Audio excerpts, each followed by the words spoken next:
दोस्तों स्वागत है आपका हमारे YouTube channel UK self study में। दोस्तों आज हम आप लोगों को लाए हैं क्लास 10th विज्ञान चैप्टर 2 सभी महत्वपूर्ण प्रश्न उत्तर बोर्ड परीक्षा 2023 के लिए।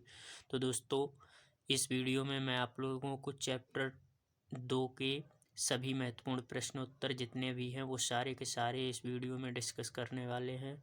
तो बने रहिए वीडियो में अंत तक। देखिए प्रश्न नंबर 1 है, सबसे पहले हम बहुविकल्पीय प्रश्न देखेंगे। प्रश्न नंबर 1 है, कोई विलयन लाल लिटमस को नीला कर देता है, इसका पीएच संभवतः है। ए है 1, बी है 4, सी है 5, डी है 10। तो इसका राइट आंसर 10 हो जाएगा। वी डी वाला जो ऑप्शन है वो सही होगा। अब देखिए दूसरा क्वेश्चन है, सल्फर डाइऑक्साइड का जलीय विलयन होता है। ए दिया है अम्लीय, बी दिया है क्षारीय, सी दिया है उदासीन, डी है ओहधर्मी। तो इसका राइट आंसर हो जाएगा वी अम्लीय। ठीक है, सल्फर डाइऑक्साइड का जलीय विलयन अम्लीय होता है। प्रश्न नंबर 3 है, क्षारीय विलयन का पीएच होता है। तो क्षारीय विलयन का पीएच कितना होता है आपको बताना है। ए है 0, बी है 7, सी है 7 से कम, डी है 7 से अधिक। तो आप लोगों को पता होना चाहिए कि ये जो है क्षारीय विलयन का पीएच मान 7 से अधिक होता है। ठीक है, तो डी राइट आंसर हो जाएगा। अगला क्वेश्चन है क्वेश्चन नंबर 4। देखिए चौथा क्वेश्चन है, दांत के इनेमल में कैल्शियम सल्फेट होता है, इसकी प्रकृति है। ए दिया है क्षारीय, बी अम्लीय, सी उदासीन, डी उभयधर्मी। तो जो दांत के इनेमल में कैल्शियम सल्फेट होता है, कैल्शियम फॉस्फेट होता है, इसकी प्रकृति क्षारीय होती है। ठीक है, ए इज द राइट आंसर। प्रश्न नंबर 5 है, पाचन के दौरान उत्पन्न जठर रस की पीएच होती है। तो पाचन के दौरान जो उत्पन्न जठर रस होता है उसका पीएच मान आपको बताना है। ए है 7 से कम, बी है 7 से अधिक, सी है 7 से 7 के बराबर, डी है 0 के बराबर। तो इसका ए राइट आंसर हो जाएगा। ठीक है, 7 से कम होता है। पाचन के दौरान जो उत्पन्न जठर रस होता है उसका पीएच मान 7 से कम होता है, जो कि वो अम्लीय होता है। ठीक है, प्रश्न नंबर 6 है, जल को जीवाणु रहित बनाने के लिए उपयोगी पदार्थ है। ए है धावन सोडा, बी है फिटकरी, सी है बेकिंग सोडा, डी है व्यंजक चूर्ण। तो इसका सही आंसर हो जाएगा ऑप्शन नंबर डी, व्यंजक चूर्ण। ठीक है, प्रश्न नंबर 7 दिया है, निम्नलिखित में से अम्लीय लवण है। तो आपको बताना है कि निम्नलिखित में से अम्लीय लवण क्या है। देखिए इसमें दिया है, ए दिया है NaCl, बी दिया है NaHSO4, सी दिया है Na2SO4, डी है KCN। तो इसका जो राइट आंसर हो जाएगा वो हो जाएगा ऑप्शन नंबर सी, Na2SO4। ये जो है अम्लीय लवण है। प्रश्न नंबर 8वां है, एसिटिक अम्ल में कितने अम्लीय हाइड्रोजन परमाणु होते हैं। तो ए दिया है 1, बी दिया है 2, सी दिया है 3, डी दिया है 4। तो ऑप्शन नंबर ए सही हो जाएगा। एसिटिक अम्ल में एक जो होता है वो अम्लीय हाइड्रोजन परमाणु होता है। ऑप्शन नंबर देखिए, प्रश्न नंबर 9 दिया है, धावन सोडा का रासायनिक सूत्र लिखिए। तो धावन सोडा का आपको रासायनिक सूत्र बताना है। Na2CO3 इंटू 10H2O, बी है NaHCO3, सी है NaCl, डी है NH4Cl। तो इसका राइट आंसर हो जाएगा option number A, Na2CO3 into 10H2O। ये होता है धावन सोडा का रासायनिक सूत्र। अगला क्वेश्चन देखिए, क्वेश्चन नंबर 10वां है, अम्लीय वर्षा के जल का संभावित पीएच मान है। तो अम्लीय वर्षा का जो पीएच मान होता है वो देखिए, ए में दिया है 5.2, बी है 6.2, सी है 7.2, डी है 8.2। तो इसका राइट आंसर हो जाएगा ऑप्शन नंबर ए, अम्लीय वर्षा का पीएच मान होता है 5.2। ठीक है, तो ये हो गए अपने बहुविकल्पीय प्रश्न। अब हम अपने देखते हैं लघुत्तरीय प्रश्न। देखिए इसमें पहला प्रश्न है, आश्रित जल विद्युत का चालन चालक क्यों नहीं होता जबकि वर्षा जल होता है? तो आपको ये बताना है कि आश्रित जल विद्युत का चालक क्यों नहीं होता है, ठीक है, जबकि वर्षा जल होता है। देखिए उत्तर है इसका आश्रित जल शुद्ध है जो उदासीन होता है तथा हाइड्रोजन आयन H धनायन उत्पन्न नहीं करता, जो विद्युत चालन के लिए उत्तरदायी है। जो है H धनायन जो होता है वो उत्तरदायी होता है विद्युत चालन के लिए, जो कि ये उत्पन्न नहीं करता है। अतः आश्रित जल विद्युत का चालक नहीं होता है, ठीक है। देखिए आगे देखिए, वर्षा का जल अम्लीय होता है तथा हाइड्रोजन आयन धनायन उत्पन्न करता है, जिसके कारण वर्षा जल विद्युत का चालन करता है, ठीक है। तो ये आंसर हो गया आपका, जो कि ये 4 नंबर में आता है प्रश्न। आप देखते हैं प्रश्न नंबर 2। देखिए प्रश्न नंबर 2 क्या है, उदासीनीकरण अभिक्रिया क्या है, 2 उदाहरण बताइए। तो आपको बताना है कि उदासीनीकरण अभिक्रिया क्या है, ठीक है।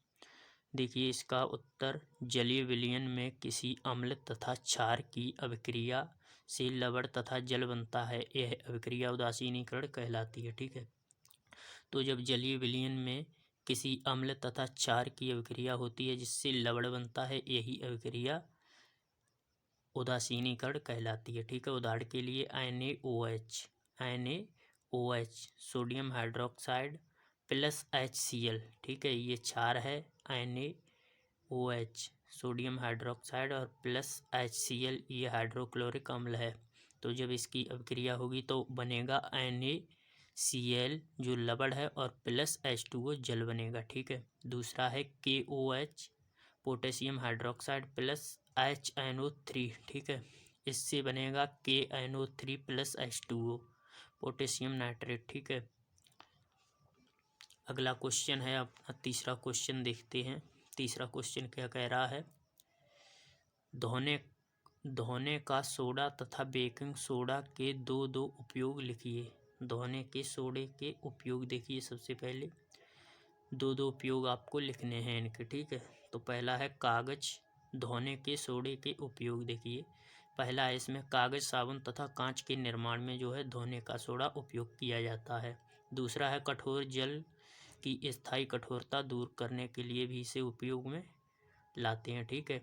आगे देखिए बेकिंग सोडा के उपयोग। अब बेकिंग सोडा के उपयोग कहाँ कहाँ होते हैं, देखिए पहला है बेकिंग पाउडर बनाने में, ठीक है, बेकिंग पाउडर जो है वो बेकिंग सोडा से बनाया जाता है।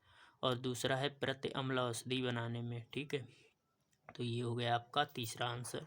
अब देखिए चौथा प्रश्न कह रहा है, आवश्यक समीकरणों की सहायता से दर्शाइए कि आप कैसे प्राप्त करोगे, ठीक है, कैसे प्राप्त करोगे। नंबर 1 है धावन सोडा से बेकिंग सोडा, और नंबर 2 है क्लोरीन गैस से व्यंजक चूर्ण, ठीक है। तो पहले देखिए, पहला है धावन सोडा से बेकिंग सोडा कैसे प्राप्त किया जाता है। तो Na2CO3 plus H2O plus CO2, ठीक है, ये जो है ये धावन सोडा है, और इसमें H2O प्लस CO2 और इसके बाद बनता है 2NaH, ठीक है, 2NaHCO3, ये जो होता है वो बेकिंग सोडा होता है, ठीक है। आगे देखिए, अब देखिए क्लोरीन गैस से व्यंजक चूर्ण, ठीक है, क्लोरीन गैस से व्यंजक चूर्ण कैसे प्राप्त करते हैं। तो CaOH का होल्टोएच प्लस Cl2, इससे बनता है CaOCl2, ठीक है, ये है व्यंजक चूर्ण और प्लस H2O जल बनता है। तो ये हो गया रासायनिक समीकरण, जो कि क्लोरीन गैस से व्यंजक चूर्ण प्राप्त किया जाता है इसी प्रकार से, ठीक है। अब हम अपने देखते हैं विस्तृत उत्तरीय प्रश्न, ठीक है, जो कि बहुत ही महत्वपूर्ण प्रश्न है। देखिए पहला प्रश्न इसमें है, देखते हैं पहला प्रश्न क्या कह रहा है। पहला प्रश्न है का, देखिए ब्लीचिंग पाउडर का रासायनिक नाम तथा अणुसूत्र लिखिए। खा है ब्लीचिंग पाउडर बनाने की विधि बताइए, समीकरण भी लिखिए। और गा है ब्लीचिंग पाउडर के 4 रासायनिक गुण तथा उपयोग लिखिए, ठीक है। तो देखिए सबसे पहले हम देखते हैं का रासायनिक नाम जिसका है, ठीक है। तो ब्लीचिंग पाउडर का रासायनिक नाम क्या है? कैल्शियम ऑक्सीक्लोराइड, ठीक है। कैल्शियम ऑक्सीक्लोराइड या कैल्शियम क्लोराइड, ठीक है। ये जो होता है वो रासायनिक नाम इसका होता है ब्लीचिंग पाउडर का। और इसका अणुसूत्र की अगर बात करें तो ये होता है CaOCl2, ठीक है। ये होता है अणुसूत्र इसका, ठीक है। अब देखिए बनाने की विधि, इसकी बनाने की विधि क्या होती है वो देखते हैं। देखिए इसकी बनाने की विधि होती है कि ब्लीचिंग पाउडर यानी बिरंजक चूड़, इसे ही हम बिरंजक चूड़ भी कहते हैं, ठीक है। तो ब्लीचिंग पाउडर को शुष्क बुझे चूने पर क्लोरीन गैस की क्रिया द्वारा बनाया जाता है, ठीक है। जो ब्लीचिंग पाउडर होता है इसको शुष्क बुझे चूने पर क्लोरीन गैस की क्रिया द्वारा बनाया जाता है, ठीक है। देखिए इसका समीकरण देखिए कि CaOH का होल ट्वाइस, ठीक है। CaOH का होल ट्वाइस ये शुष्क बुझा चूना है प्लस Cl2, ठीक है। इसके बाद बनता है CaOCl2, ठीक है, जो कि बिरंजक चूड़ है, ठीक, ब्लीचिंग पाउडर। और इधर बनता है प्लस में H2O यानी जल, ठीक है, ये जल बनता है, ठीक है। तो देखिए अब आगे देखिए है रासायनिक गुण तथा उपयोग इसके क्या क्या होते हैं वो देख लीजिए। पहला है जल के साथ गर्म करने पर, ठीक है। जल के साथ गर्म करने पर क्या होता है इसमें देखिए,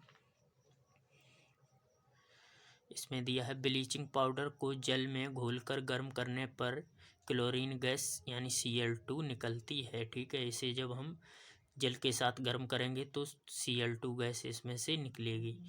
तो CaOCl2, ठीक है, CaOCl2 प्लस H2O, ठीक है। जल के साथ इसे गर्म किया, ये गर्म का साइन है, इसे किया तो CaOH का whole twice plus Cl2 gas जो है वो निकलेगी। दूसरा है ऊष्मा का प्रभाव, तो गर्म करने पर यह कैल्शियम क्लोराइड तथा ऑक्सीजन में अपघटित हो जाता है, ठीक है। देखिए 2CaOCl2, इसे जब गर्म किया तो 2CaCl2 प्लस O2, ठीक है। जो ऑक्सीजन ये है, ये ऑक्सीजन है और ये है कैल्शियम क्लोराइड, ठीक है, कैल्शियम क्लोराइड CaCl2, ठीक है। आगे देखिए तीसरा है कि कार्बन डाइऑक्साइड या तनु अम्लों से क्रिया, ठीक है। कार्बन डाइऑक्साइड तथा तनु अम्लों से क्रिया इसकी देखिए, ब्लीचिंग पाउडर की कार्बन डाइऑक्साइड या तनु अम्लों की अधिक मात्रा से क्रिया से द्वारा क्लोरीन गैस निकलती है, जिसे प्राप्य क्लोरीन कहते हैं, ठीक है। तो जब हम ब्लीचिंग पाउडर की कार्बन डाइऑक्साइड या तनु अम्लों से अधिक मात्रा में क्रिया करते हैं तो क्लोरीन गैस निकलती है, जिसे हम प्राप्य क्लोरीन कहते हैं, ठीक है।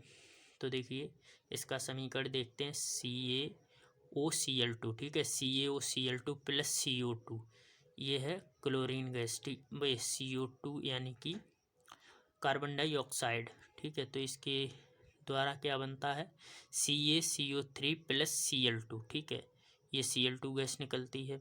और यहाँ से देखिए CaOCl2 प्लस H2SO4, यानी कि ये तो हो गई कार्बन डाइऑक्साइड की और ये हो गई तनु अम्ल यानी H2SO4, ये अम्ल है, ठीक है, H2SO4 सल्फ्यूरिक अम्ल।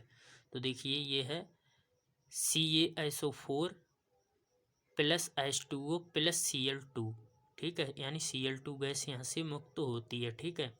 तो ये हो गया अपना ये क्वेश्चन। अब आगे देखते हैं अब हम देखते हैं इसके प्रमुख उपयोग, ठीक है। इसके प्रमुख उपयोग निम्नलिखित हैं, देखिए क्या क्या इसके उपयोग हैं।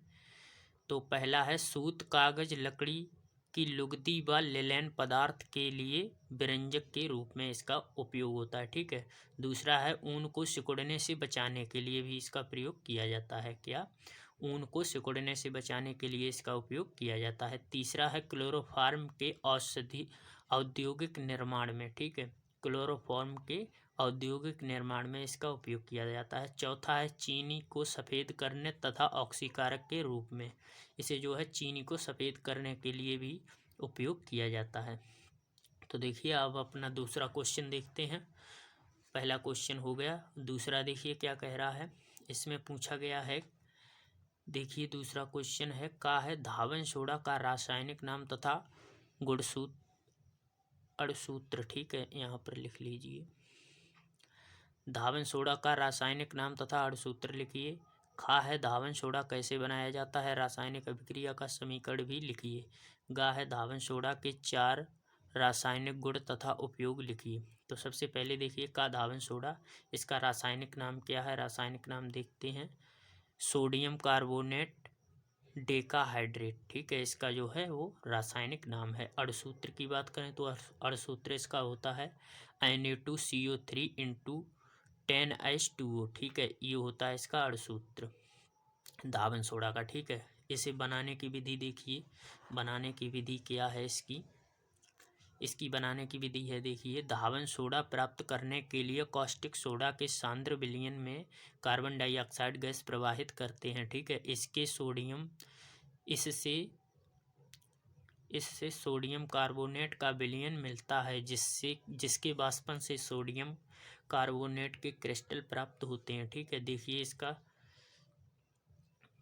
इसकी अभिक्रिया कैसे होती है, देखिए 2NaOH। ठीक है, 2NaOH प्लस CO2। ठीक है, ये है caustic soda. 2NaOH caustic soda के सांद्र विलयन में जो है कार्बन डाइऑक्साइड गैस प्रवाहित करके इसको बनाया जाता है। तो CO2 यानी कार्बन डाइऑक्साइड गैस मिली, तो यहाँ से बना Na2CO3। ठीक है, Na2CO3 प्लस H2O जल बना। ठीक है, गा है इसकी रासायनिक गुण तथा उपयोग देखिए, कार्बन डाइऑक्साइड से क्रिया। सबसे पहले इसमें दिया है कार्बन डाइऑक्साइड से क्रिया, तो देखिए कार्बन डाइऑक्साइड से क्रिया इसकी कैसे होती है, इसके जलीय विलयन में CO2 गैस प्रवाहित करने पर सोडियम हाइड्रोजन कार्बोनेट का अवक्षेप प्राप्त होता है। ठीक है, कार्बन डाइऑक्साइड जब इसमें प्रवाहित करेंगे तो सोडियम हाइड्रोजन कार्बोनेट, ठीक है, सोडियम हाइड्रोजन कार्बोनेट का अवक्षेप प्राप्त होता है। देखिए Na2CO3 plus H2O plus CO2। ठीक है, ये होगी कार्बन डाइऑक्साइड गैस। तो इसके द्वारा देखिए क्या बनता है, 2NaHCO3। ठीक है, 2NaHCO3 ये होता है सोडियम हाइड्रोजन कार्बोनेट। ठीक है, सोडियम हाइड्रोजन कार्बोनेट का अवक्षेप। अब देखिए दूसरा है जल से क्रिया। जल से क्रिया करके ये क्या बनाता है, देखिए यह जल अपघटित होकर क्षारीय विलयन देता है। ठीक है, इसे क्षारीय विलयन देता है। देखिए Ca2CO3 प्लस 2H2O। ठीक है, तो यहाँ से बना 2NaOH कास्टिक सोडा जो कि क्षारीय होता है, प्लस H2CO3। ठीक है, ये बना 2NaOH प्लस H2CO3। ठीक है, H2CO3। आगे देखते हैं, इसका तीसरा गुण है अम्लों से क्रिया। ठीक है, अम्लों से क्रिया करके ये क्या बनाता है, जब सोडियम कार्बोनेट किसी अम्ल से क्रिया करता है तो उस अम्ल का लवण एवं जल प्राप्त होते हैं। ठीक है, अभिक्रिया के परिणाम स्वरूप कार्बन डाइऑक्साइड गैस भी मुक्त होती है। देखिए Na2CO3 प्लस H2SO4, इसके ये हो गया अम्लों से क्रिया। ठीक है, H2SO4। तो देखिए Na2SO4 plus H2O plus CO2 gas मुक्त होती है। ठीक है, इससे ये बनता है। इसमें देखिए क्या कर, तो इस देखिए सबसे पहले जब सोडियम कार्बोनेट किसी अम्ल से क्रिया करता है तो अम्ल का लवण एवं जल प्राप्त होता है। ठीक है, अभिक्रिया के परिणाम स्वरूप कार्बन डाइऑक्साइड गैस भी मुक्त होती है, जो कि ये निकल गई है बाहर। ठीक है, अब देखिए उपयोग इसके क्या हैं, इसके प्रमुख उपयोग निम्नलिखित हैं। क्या क्या उपयोग हैं, नंबर 1 दिया है, फर्स्ट नंबर में कठोर जल को मृदु करने में इसका उपयोग किया जाता है। ठीक है, दूसरा है कांच, कागज तथा साबुन व्यवसाय में इसका उपयोग किया जाता है। आगे देखिए तीसरा उपयोग है baking powder, caustic soda, paint तथा सुहागा बनाने में। और चौथा है धातुओं के निष्कर्षण में इसका उपयोग किया जाता है। ठीक है, तो ये भी क्वेश्चन बहुत ही महत्वपूर्ण है। तो दोस्तों मैंने इस वीडियो में आप लोगों को चैप्टर 2 के सभी महत्वपूर्ण प्रश्न उत्तर बता दिए हैं। जितने भी इसमें महत्वपूर्ण थे वो सारे के सारे मैंने इस वीडियो में डिस्कस किए हैं और सारे के सारे मैंने आंसर के साथ बता दिए हैं। तो दोस्तों वीडियो कैसी लगी कमेंट करके ज़रूर बताना, और वीडियो अच्छी लगी हो तो लाइक कर देना, चैनल पर नए हो तो चैनल को सब्सक्राइब कर लेना। मिलते हैं नेक्स्ट वीडियो में, तब तक के लिए धन्यवाद।